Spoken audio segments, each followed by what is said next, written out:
Hi, I'm Chandu, Dissanayake, and today I'm going to present assignment number 2, demonstrations of attacks. This is the assignment within the module ethical hacking.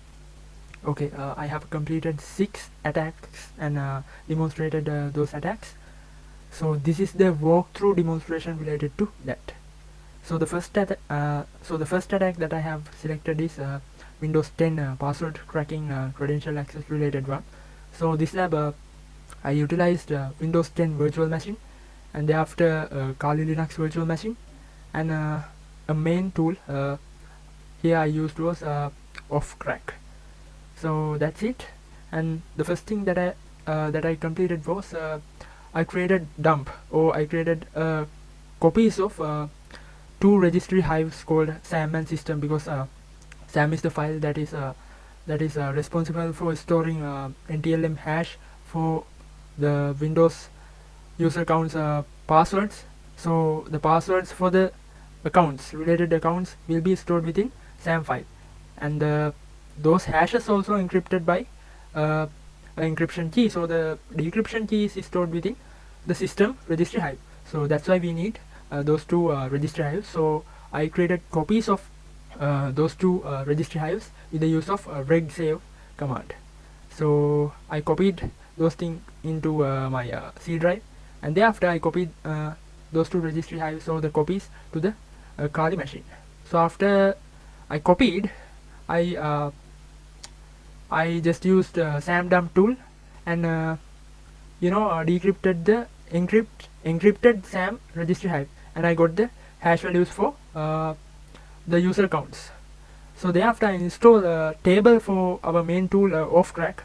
Here offcrack use rainbow tables to crack the hashes. So here especially NTLM hashes. So I need to crack the account Chandu, and there's an NTLM hash in it. So I installed the rainbow table called Vista Free, and cracked the password accordingly, and I got the password as password. So what I did was, like, I dumped the hashes into a text file called winkey.txt and loaded that file into offcrack and cracked the password. So thereafter, when talking about mitigations, we can use complex passwords that are not easily crackable and enable full disk encryption to prevent offline hash extraction. So thereafter, physical access and require BIOS UEFI password. It also can be mentioned as a mitigation method. So the second attack demonstration is about snow white space, or actually a tool related to steganography. So here what we used was actually I used that my host machine, Windows 11 machine, and I installed snow tool into a folder, and I note down that path for that specific folder. Okay, that's how I did the thing. And first of all, I created a text file within that specific folder, and it named as cover.txt. I included a text or a sentence called "I'm Chandu Dissanayake" simply, and I pressed Control A. So I highlighted all the content within the file. So you can see "I'm Chandu Dissanayake" will be highlighted for sure, right?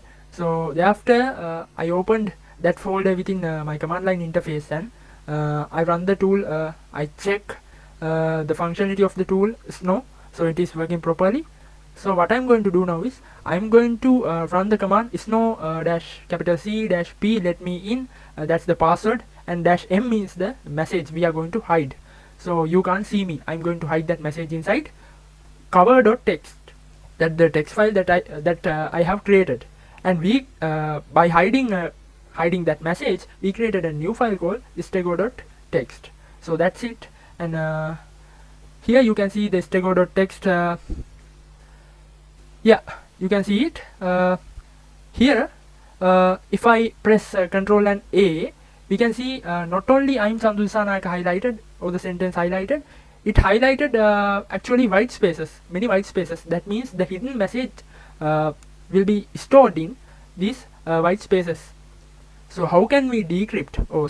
How can we reveal this message? There's no any encryption decryption within steganography, because encryption decryption means we see the message but we can't read, because it was make unreadable by encryption algorithms. Here in the steganography, we don't know is there any message or not. So that's it. So when talking about how I reveals this hidden message again, so we can use simple command snow dash capital C dash P. That means this password set by creator. In my case it is let me in, and the steganographic file stego.txt. So here you can see I got the hidden message as you can't see me. So that's it about snow white space attack. And when talking about mitigation method, we can monitor file integrity by using several hashes are there, as SHA-256, SHA-512 and MD5 like that. So use DLP systems to detect data exfiltration like that. So the third attack that I have demonstrated was social engineering toolkit. Related to social engineering toolkit, the attack was actually phishing user credentials. So here I used two virtual machines. The first one is Kali Linux. I considered that one as attacker, and I considered a Windows 10 machine as the victim, right? So I'm going to use the tool social engineering toolkit for this attack. Yeah, first of all I executed the command sudo sc toolkit to open the social engineering toolkit, and there's a menu appeared, and I'm going to select the option 1 social engineering attacks. After that when I did the attack, I selected the option 2 in next menu. It's website attack vectors. After that here we need to select credential harvest attack method, because we are going to harvest the credentials here with the use of phishing attack. So thereafter we have to clone a site. So I will show you in next slides what is site cloning. So thereafter I'm going to set actually when I did the task, I set the IP address of my local machine or the Kali Linux machine. So it is 192.168.10.4. That's the IP address of my Kali Linux machine. So thereafter they enter the URL to clone. So I'm going to clone a popular login portal LinkedIn. So here I enter the URL as https://www.linkedin.com/login. So information will be displayed to you as it arrives below. So it is looking for credentials actually from a victim. So here I open the localhost or the cloned website hosted by the Kali Linux. This is not actual LinkedIn, this is a cloned one. That's why we call this clone. This is not the actual one, but it is exactly same as the actual one, only the IP address is different. So what I'm going to do here is in real world scenarios, users are tricked attackers tricked users to fill their sensitive information or the credentials like this, and thereafter they can actually steal the credentials of users. That's it. So here within Windows 10 I filled credentials, actually email and password. So you can see here, note down that test@test.com the email address, and the password is let me in as usual. So here in my Kali Linux console, actually my social engineering toolkit console, so it appeared that session key is test@test.com. Yeah, we got the email that the victim used, and the password you can see below. You can see here when you are finished, hit Ctrl C. The line below, the line above that, there's the password as session password. It is equal to let me in. So that's how we harvested the credentials. So when talking about mitigations to this phishing attack, we can educate users on phishing and implement multi-factor authentication. This attack will be useless if login portals require multi-factor authentication. That means OTP or phone number verification like that. So thereafter use anti-phishing tools and filters. There are a lot of anti-phishing tools and which are embedded to browsers and email applications. So we can use that things to mitigate these types of attacks.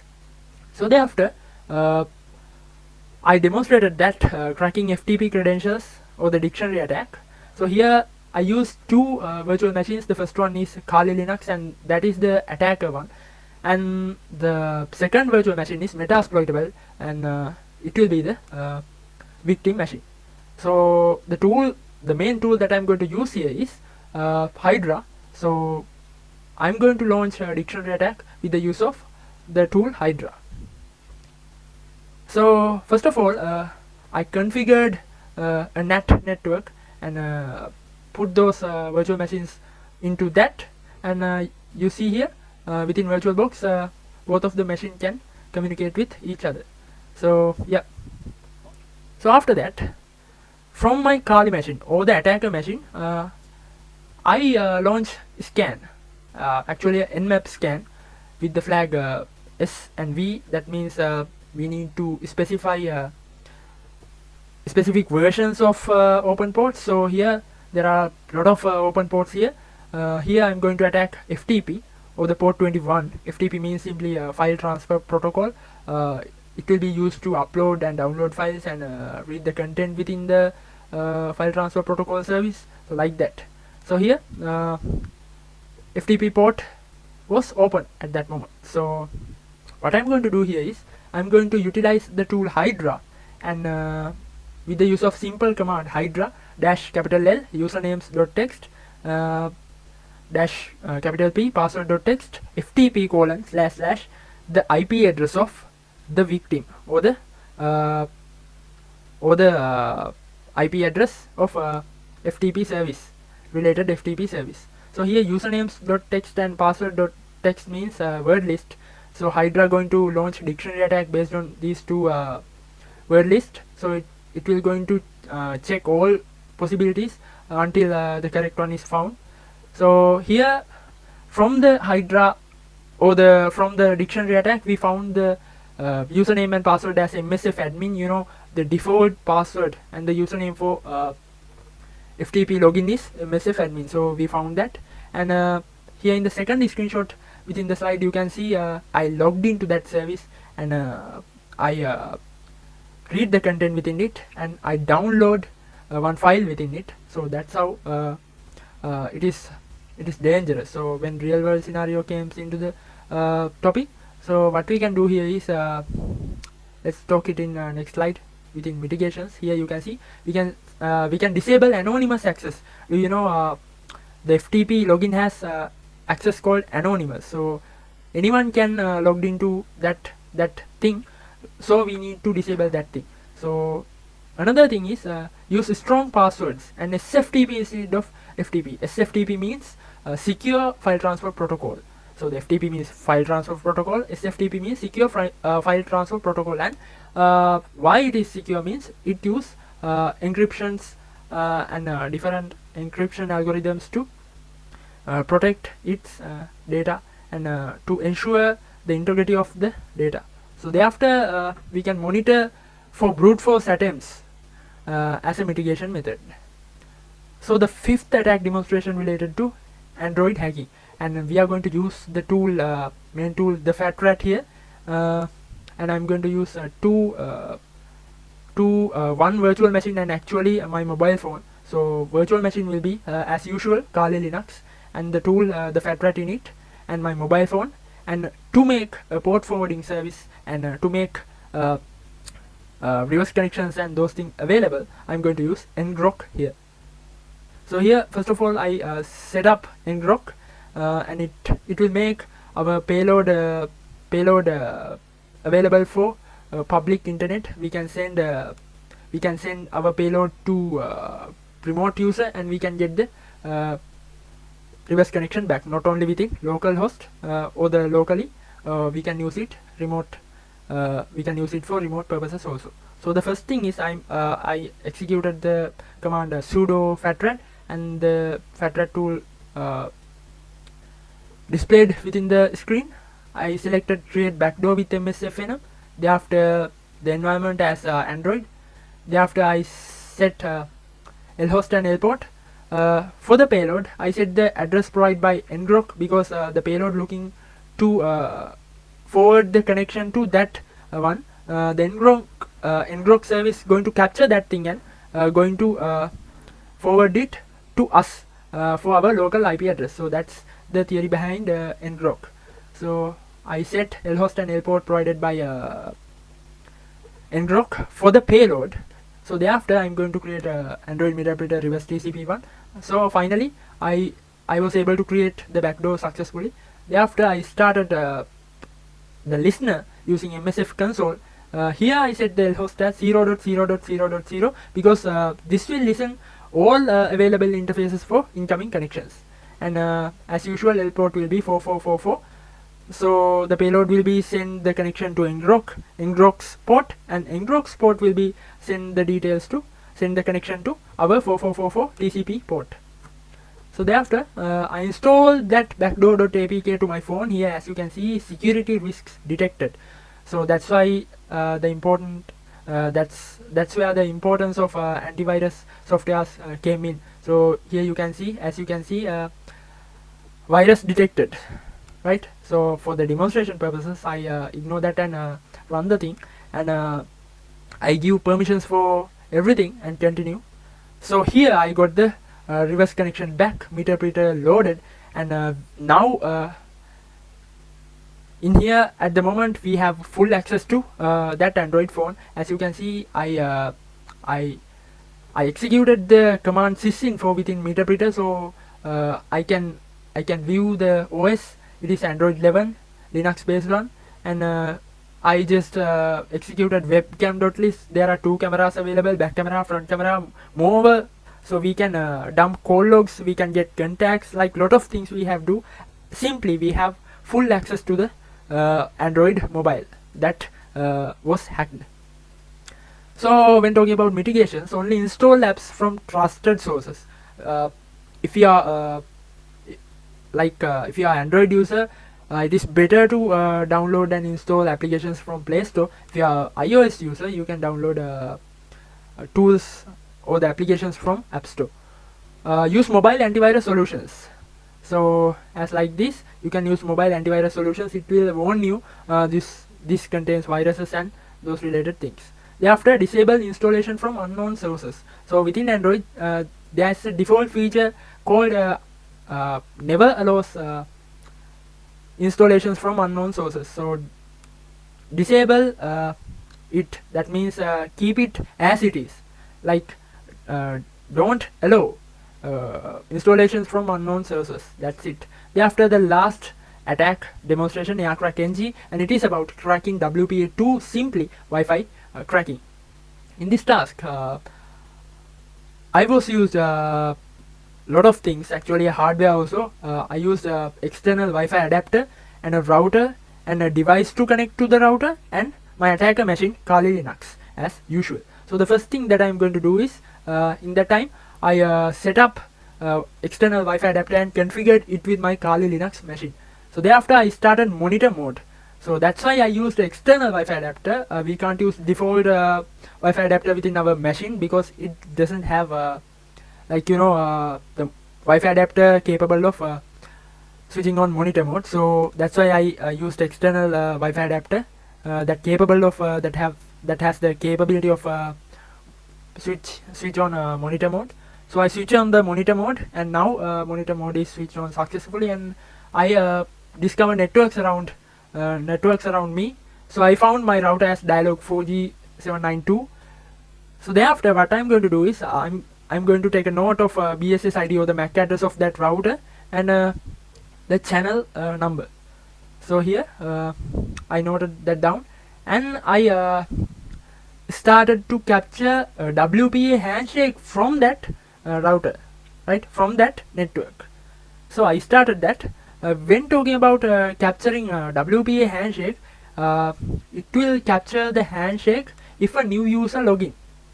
So what we have to do is the one thing is to wait until a new user login. So if we hurry to do this, we can launch a authentication attack. It will remove all the users within the network, and those users will be try to login or try to connect again. So at that time we can capture the WPA handshake. So here I launched a deauthentication attack. My mobile was logged out or disconnected from the network. So I connected again. So here WPA handshake captured, and you can see here in upper screenshot as WPA handshake and MAC address.